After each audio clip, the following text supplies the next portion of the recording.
Hola oyentes de Radio Sefarad, volvemos a recorrer la geografía del Yiddish de la mano de Varda Fishman. ¿Qué tal, Varda? Hola Jorge, hola a los oyentes de Radio Sefarad.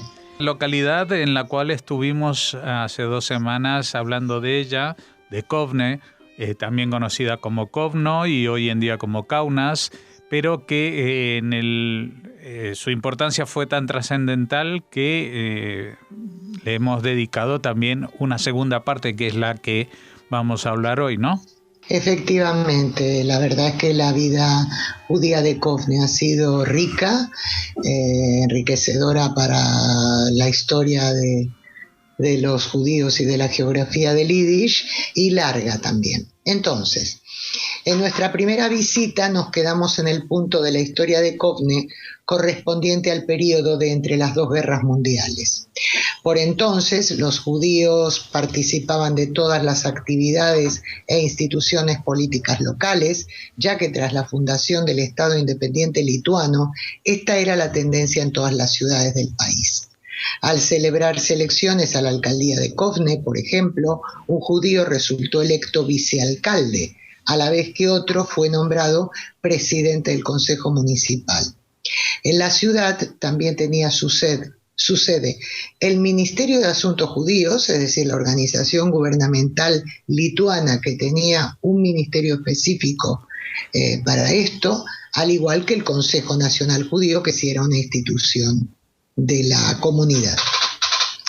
Pero al cambiar el régimen en 1926, reemplazando el anterior por el gobierno soviético, las instituciones comunitarias fueron siendo clausuradas en todo el territorio y en Kovne, tanto los funcionarios judíos como los cargos electos disminuyeron paulatinamente.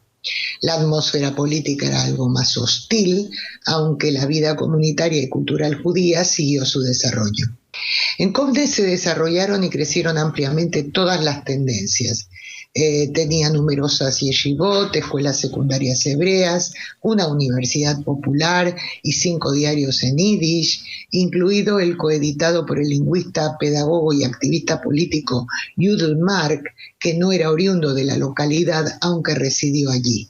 Mark era un intelectual perteneciente al círculo de Simón Dubnov y por lo tanto miembro del Volkspartei, o Partido del Pueblo Judío. Precisamente el periódico que coeditaba se llamaba Volksblatt, o Hoja del Pueblo.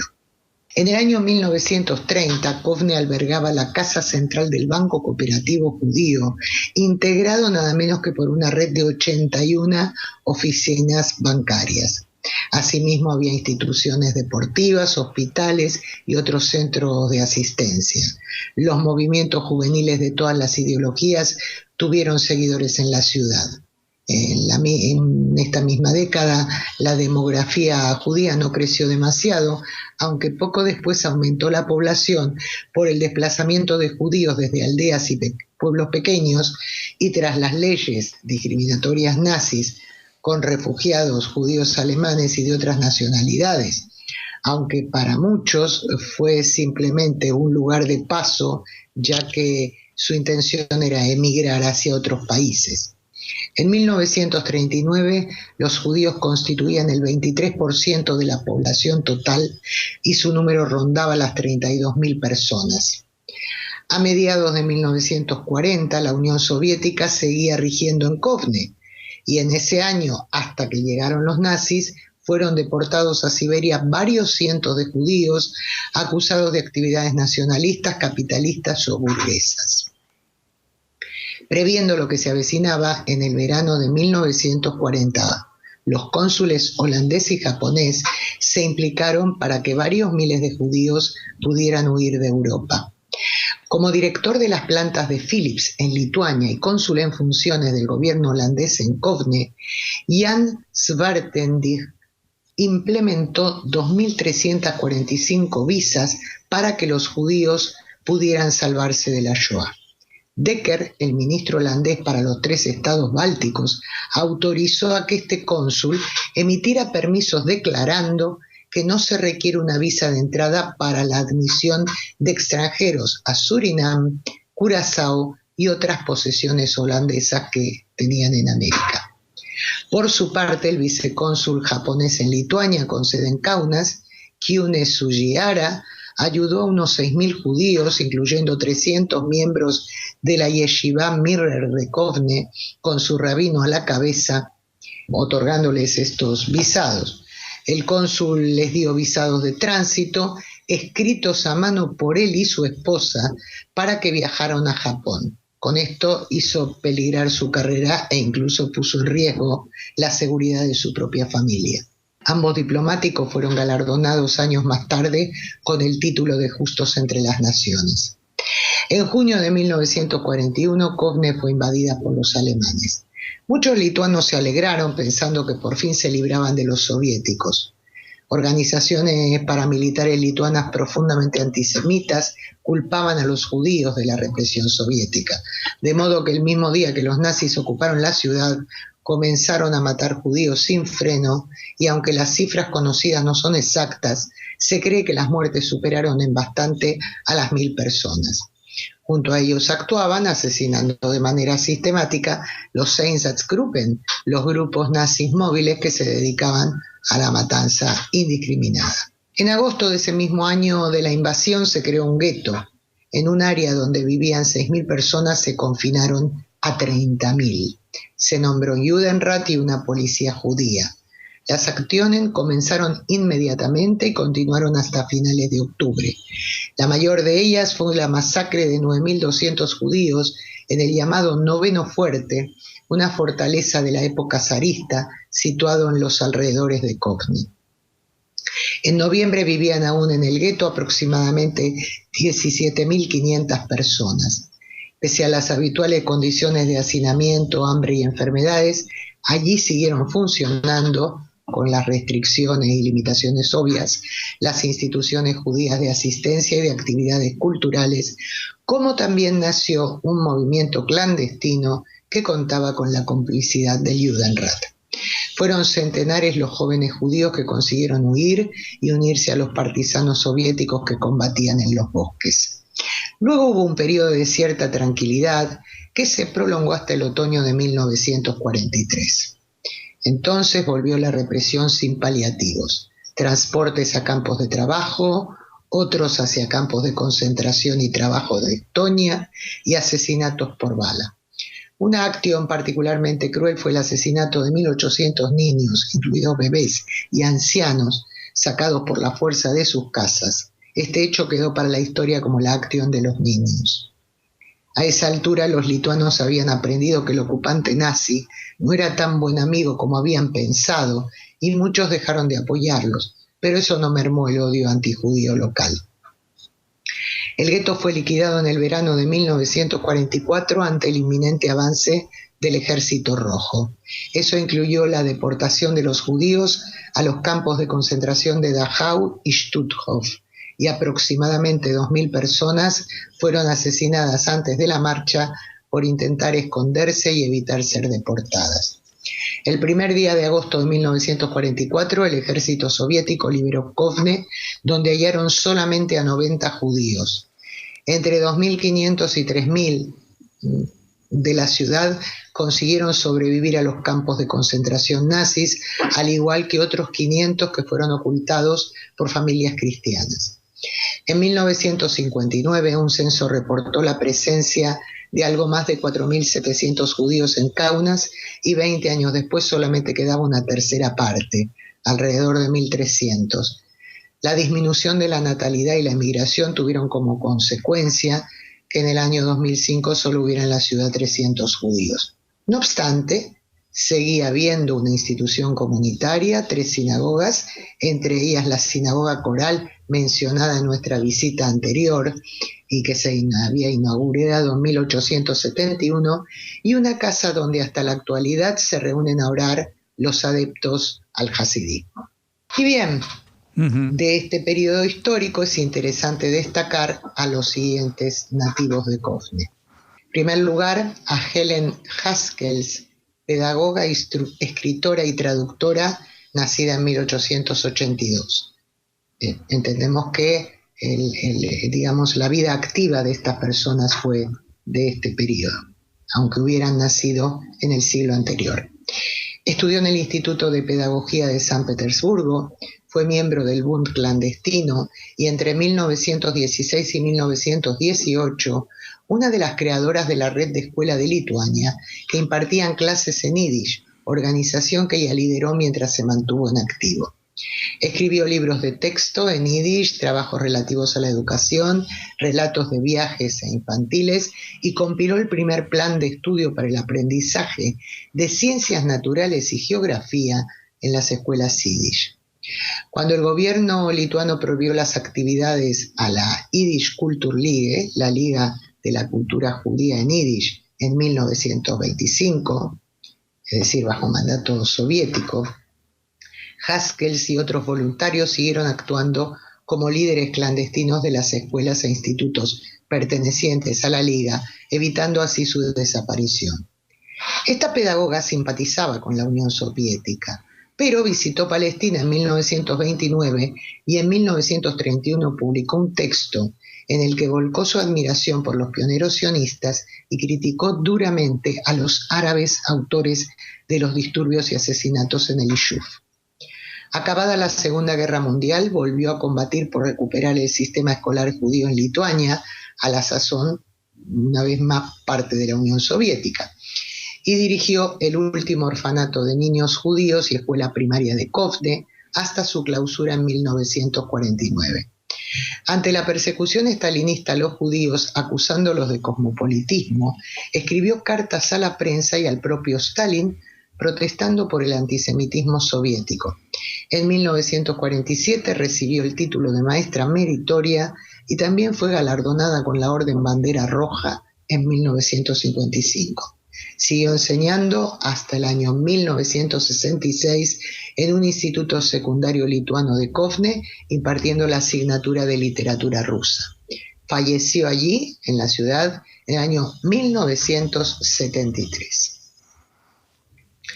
En el campo artístico hallamos a Cherne Persikovičiūtė, una artista plástica que estudió en la Universidad de Kaunas y se formó también en la famosa Escuela de Arte de la ciudad, siendo una de las alumnas más prometedoras de la época. Su juventud transcurrió en el periodo de entreguerras y expuso repetidamente en diversos sitios de Lituania, aunque pocas de sus obras sobrevivieron por causa de la Shoah y el expolio de arte judío que perpetraron los nazis. La artista fue asesinada en el gueto de Kovne en el año 1942. Como recuerdo y homenaje se exhibe permanentemente una de sus obras en el Palacio Presidencial de Vilnius. Otra gran pintora judía de Kovne fue Dina Portnovaite, más joven que la anterior y que vivió en la Lituania soviética, donde creó toda su obra, pese a que su profesión y ser moderno era peligroso. Entre 1944 y 1953, cuando murió Stalin, cualquier artista o escritor debía ceñirse al realismo socialista. Toda tendencia diferente era sospechosa de traición y conllevaba castigos que podían ser un billete a Siberia o una sentencia de muerte dictada tras un juicio previamente amañado. Dina Portnovaite, como otros artistas, se las ingeniaron para expresarse y sobrevivir. Su obra tiene tintes a veces expresionista, a veces abstracto. Trabajaba con gouache, con acuarela opaca sobre papel. Su muerte se produjo en el año 1989.